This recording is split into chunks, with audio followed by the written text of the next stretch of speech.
Your father paid off his car in 3 years. You'll be paying off yours in 7. If that doesn't make your stomach turn, you haven't been paying attention. There's a sickness spreading through America, and it's wearing the friendly face of affordable monthly payments. Walk into any dealership today, and they'll smile, shake your hand, and offer you an 84-month loan like they're doing you a favor. 7 years. That's longer than most marriages last in this country. Longer than the average person stays at a job. But here's what they won't tell you while you're signing those papers. Somewhere between your grandfather's Chevrolet and your neighbor's leased Tesla, the car loan transformed from a simple transaction into something far more sinister. It became a mortgage. And just like the housing crisis that nearly collapsed the world economy in 2008, nobody saw it coming until it was too late. This isn't a story about cars. It's a story about how America learned to weaponize your dreams against you. Picture this. It's a Tuesday afternoon in suburban Atlanta. A 32-year-old marketing manager named Sarah walks into a Ford dealership. She's not rich, but she's not poor either. She makes $58,000 a year, which according to the federal government, puts her comfortably in the middle class. Her old Honda finally died at 190,000 miles, and she needs something reliable, something safe. The salesman, a friendly guy named Mike who's got kids in the same school district, shows her a beautiful F-150, sleek, powerful, loaded with technology. The sticker price is $62,000, which makes her wince, but Mike just smiles and asks the magic question, "What do you want your monthly payment to be?"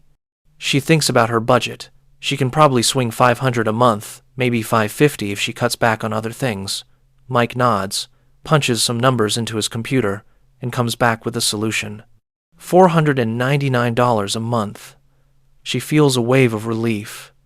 This might actually work. What Mike doesn't emphasize, what gets buried in the 73 pages of documents she'll sign over the next 2 hours, is that this loan stretches for 84 months, 7 full years. The interest rate is 7.9%. By the time she makes her final payment in 2031, assuming she never misses one, never refinances, never trades in, she'll have paid over $42,000 in interest alone. She'll have spent $104,000 for a truck that'll be worth maybe $15,000 when she finally owns it. Sarah isn't stupid. She's not financially illiterate. She's a victim of a system that's been carefully engineered over decades to make the unacceptable feel normal, to make 7-year car loans feel like just another part of adult life in America, like taxes or health insurance premiums. But it wasn't always this way. Let's rewind the tape. Let's go back to before the machinery of modern finance learned how to turn your mobility into their profit center. Back to when a car was just a car, and a loan was just a loan. In 1925, the average car loan lasted about 12 months. 1 year. You borrowed money, you paid it back quickly, you owned your vehicle. This wasn't because people were more virtuous, or because money was worth more, although inflation certainly plays a role in this story.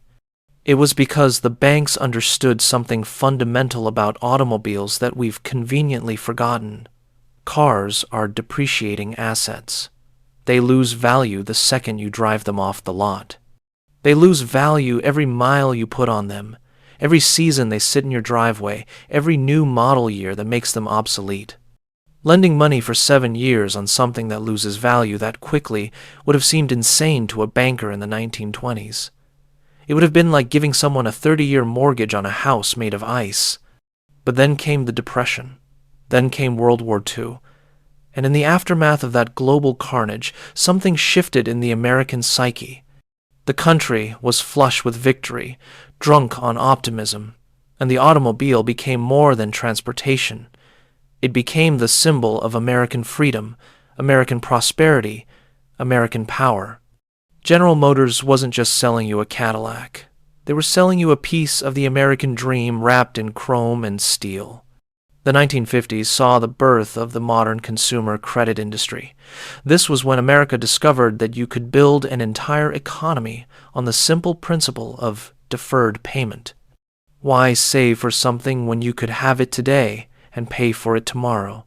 The average car loan crept up to 24 months, then 36. 3 years became the standard. But even then, there was a line that nobody crossed. Even in the most optimistic, growth-addicted decade in American history, lending institutions understood that a car loan shouldn't outlast the useful life of the car itself. That line held for decades, through the 60s, through the 70s, even through the economically chaotic 1980s. The standard car loan remained at 3 years, maybe 4 for luxury vehicles. Banks maintained what we might call, in our more cynical modern age, a sense of proportion. They understood that their role was to provide temporary liquidity, not to chain borrowers to depreciating assets for the better part of a decade. So what changed? How did we get from there to here? How did 84-month loans become so common that dealerships advertise them on highway billboards? The answer isn't simple, and that's exactly how they want it. Complexity is the friend of exploitation. When something becomes too complicated to understand, most people just stop trying. They trust the experts, sign the papers, and hope for the best. The transformation began in earnest in the late 1990s and accelerated after the 2008 financial crisis. But to understand it, you have to understand how the automotive industry makes money, and more importantly, how that model fundamentally changed at the turn of the millennium. For most of the 20th century, car manufacturers made their profit by selling cars. Radical concept, right? They built vehicles, dealerships sold them, and the transaction was complete. But as competition intensified, as manufacturing moved overseas, as profit margins on the vehicles themselves began to shrink, the industry had to evolve or die. They found their salvation in a business model that had already proven wildly successful in another industry: banking. Ford Motor Credit, General Motors Financial, Toyota Financial Services. Notice the pattern?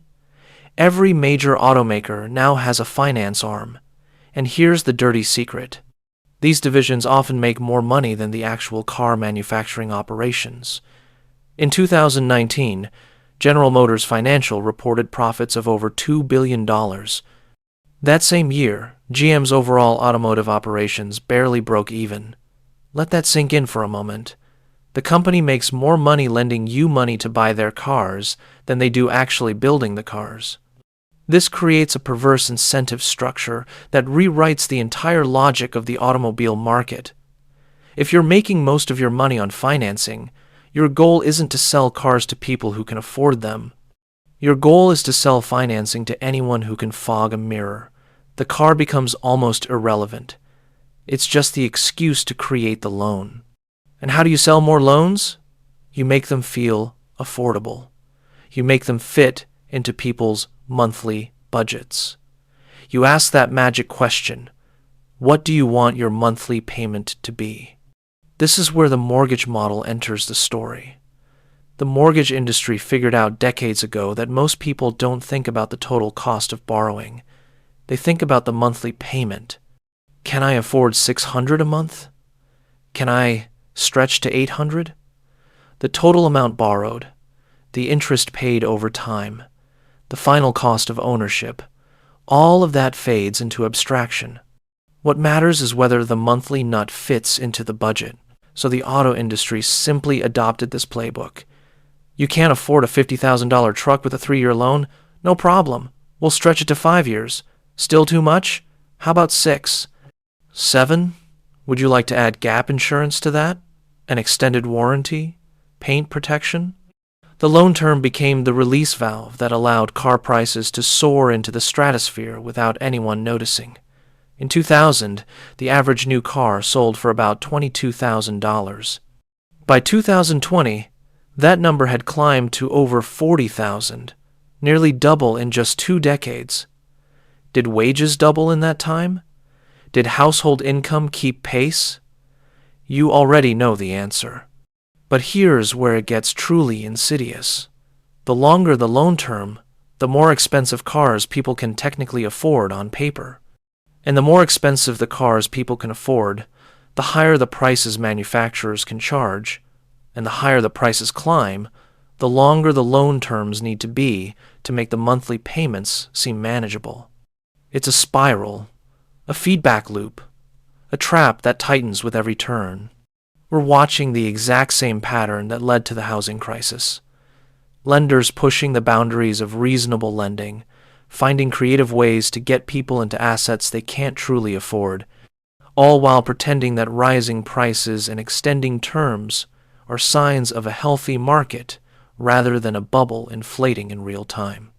There's another parallel with mortgages that should terrify you. In the housing market, the 30-year mortgage became standard because houses, theoretically, appreciate in value. You might pay twice the purchase price over 30 years once you factor in interest, but the house itself is worth more at the end than it was at the beginning. The loan term makes sense because the asset backs it up. Cars don't work that way. Cars are not investments. They are expenses, depreciating expenses. That $62,000 F-150 that Sarah bought, it lost 20% of its value the moment she signed the papers.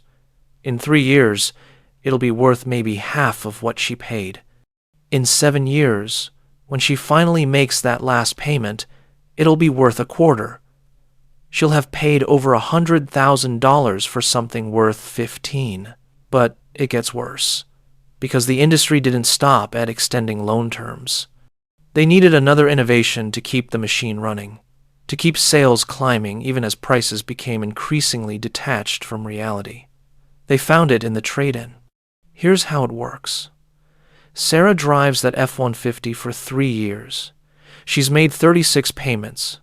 She still owes about $45,000 on the loan. But the truck is now only worth maybe $30,000 on the trade-in market. She's upside down by $15,000. In mortgage terms, she has negative equity. In a sane world, this would be the end of the story. She'd have to keep the truck until she paid it off, or come up with $15,000 in cash to cover the difference. But we don't live in a sane world. We live in a world where the dealership just smiles and rolls that negative equity into her next loan. Want to trade up to a new model? No problem. We'll give you $30,000 for your trade. You still owe $45,000. So we'll just add that $15,000 to the price of your new vehicle. Now you're not buying a $60,000 truck. You're financing a $75,000 truck. And since you couldn't afford the $60,000 truck on a reasonable term, we'll need to stretch this one out to 84 months. Maybe 96 if you want to keep that payment under $600.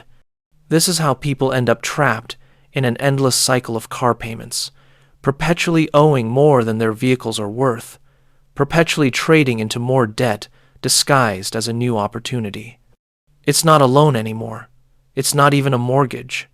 It's indentured servitude with air conditioning and a backup camera. The data backs this up in ways that should make your blood run cold.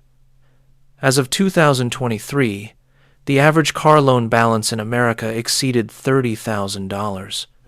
The average monthly payment crossed $700.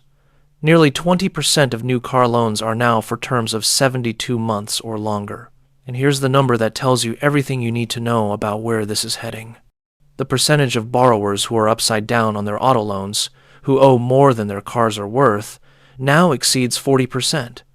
40% of people driving financed cars in America are underwater. This isn't a market. It's a crisis in slow motion. The architects of this system aren't stupid. They know exactly what they're doing. They've studied the psychology of monthly payments, the power of immediate gratification, the human tendency to discount future costs in favor of present convenience. They've built an empire on the simple understanding that most people will choose a $700 monthly payment they can technically afford, over the emotionally difficult realization that they can't afford the lifestyle they want. And they've got backup systems in place for when it all goes wrong. Subprime auto loans, The vehicular equivalent of the junk mortgages that triggered the housing crisis have exploded in the last decade. Lenders bundle these risky loans into securities and sell them to investors, spreading the risk around the financial system like a virus looking for a host. When borrowers inevitably default, when repos spike, when the whole house of cards starts to wobble, the losses get absorbed by pension funds and insurance companies and, ultimately, by taxpayers when the bailouts begin. It's the same playbook, the exact same playbook, and we're all pretending not to notice because the music is still playing and everyone's still dancing. But let's zoom out even further, because this isn't really about cars at all. It's about a fundamental transformation in how American capitalism operates. It's about the financialization of everything. Your grandfather's generation bought cars with cash or short-term loans because they understood that debt was a tool, not a lifestyle. They saved money. They delayed gratification. They made do with less until they could afford more. This wasn't because they were better people or more disciplined. It was because the system hadn't yet figured out how to make perpetual debt feel normal, how to make it feel aspirational. Today, the average American household carries over $90,000 in debt, not including mortgages, student loans, credit cards, personal loans, medical debt, and yes, auto loans. We've created an economy where debt isn't a temporary inconvenience. It's a permanent state of being, a feature, not a bug. The car loan is just the most visible symptom of this disease. It's the one you see every time you drive to work, every time you drop your kids at school, every time you pull into your driveway and look at that beautiful piece of machinery that owns you more than you own it. So what's the escape? What's the solution to a trap this sophisticated, this deeply embedded in the infrastructure of American life? The uncomfortable answer is that there is no easy solution. You can't vote your way out of this. You can't regulate your way out of this. The machine is too big, too profitable, too essential to the quarterly earnings reports of companies that employ millions and fund politicians across the spectrum. Any serious attempt to restrict auto lending would be met with the same resistance that's blocked meaningful reform of student loans, credit cards, and mortgage lending. The industry would cry that you're attacking the American dream, destroying jobs, hurting the working class who need cars to get to work. And they wouldn't be entirely wrong. That's the genius of the trap. It's built on a foundation of real need. People do need cars in most of America. Public transportation is a joke outside of a handful of cities. The country sprawls in a way that makes personal vehicles not a luxury, but a necessity. The system creates the dependency, then profits from it, then points to that dependency as proof that the system can't be changed. But there is an answer. It's just not the answer anyone wants to hear. The answer is to stop playing the game, to opt out of the cycle entirely, to make the radical choice that your grandparents' generation would have considered common sense. Buy what you can afford, and if you can't afford it, don't buy it. This sounds simple to the point of stupidity, but it requires a complete rewiring of how you think about status, transportation, and self-worth. It means buying the 10-year-old sedan with 120,000 miles instead of the brand-new crossover. It means driving something boring, something embarrassing, something that doesn't reflect the image you've been conditioned to believe you need to project to the world. It means recognizing that the car in your driveway is not a statement about who you are. It's a tool, a appliance. A means to get from point A to point B while extracting the minimum possible wealth from your future self. The dealership will tell you that you deserve better. The commercials will show you happy families in expensive SUVs. Your neighbors will judge you for the rust spots and the outdated interior. Let them. Every month that you're not sending $700 to an auto lender is a month that you're building actual wealth, actual security, actual freedom. Save cash. Buy used. Drive it until it dies. Repeat. It's not sexy. It won't get likes on social media. But it's the only way to break the cycle that's designed to keep you running in place until you collapse. And here's the thing that nobody talks about: the peace that comes from not owing anyone anything. The freedom of knowing that if you lose your job tomorrow, you don't lose your car. The power of having money in the bank instead of equity in a depreciating asset. Your grandfather understood this. He lived through times when debt meant real danger, when losing your income meant losing everything. Those lessons got bred out of us by decades of prosperity and predatory marketing. But the fundamental math hasn't changed. Debt is risk. Debt is slavery. Debt is a claim on your future that you're selling at a discount to enjoy a nicer present. The car loan morphing into a mortgage is just capitalism doing what capitalism does. Finding new ways to extract value, new methods to turn your labor and your future into someone else's profit. The system isn't going to fix itself. The government isn't coming to save you. The only person who can protect you from this machine is you. Every empire eventually collapses under the weight of its own complexity and greed. The question is whether you'll be crushed in the rubble or whether you'll have built something solid enough to weather the storm. A 7-year car loan isn't building anything. It's mortgaging your future for the illusion of prosperity in the present. The choice is yours. But the clock is ticking. And somewhere in a boardroom in Detroit or Tokyo or Stuttgart, someone is already working on the next innovation, the next way to make the unthinkable feel normal. The next step in the evolution from ownership to permanent indebtedness. They're probably thinking about 10-year loans right now. Maybe 12. Maybe they'll start offering car loans that transfer to your children when you die, a generational burden passed down like some feudal obligation. It sounds absurd until you remember that it sounded absurd when they first started offering 7-year loans too. The progression is always the same. Introduce the extreme as an option for special cases. Normalize it through repetition and marketing. Make it the standard, then push further. Find the next boundary. Test it. Break it. Profit. Your father paid off his car in 3 years. You'll be paying off yours in 7. Your kids? They might never pay theirs off at all.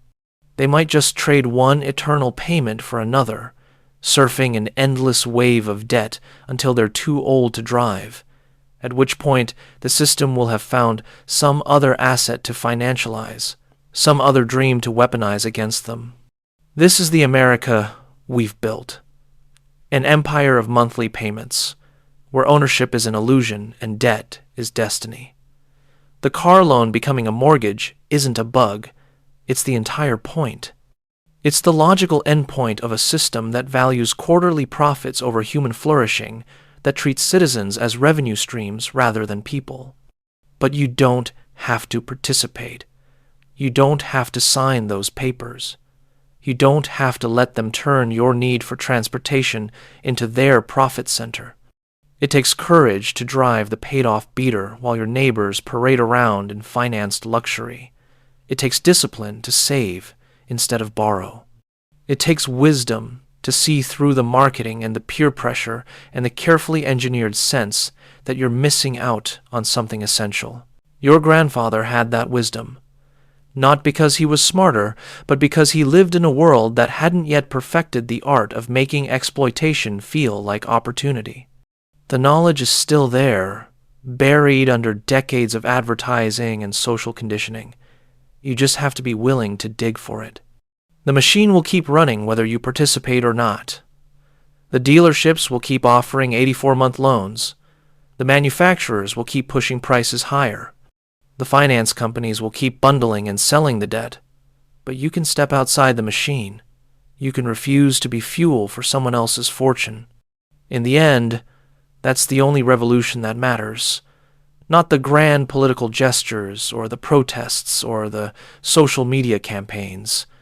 Just the quiet, personal decision to stop volunteering for your own exploitation, to recognize the trap and walk around it, to choose freedom over the appearance of prosperity. Your car payment can't follow you if you never sign up for one. The repo man can't take what you already own. The cycle can't trap you if you refuse to step inside. It's that simple, and that difficult, and that necessary. The choice was always yours. They just spent a lot of money making sure you didn't realize it.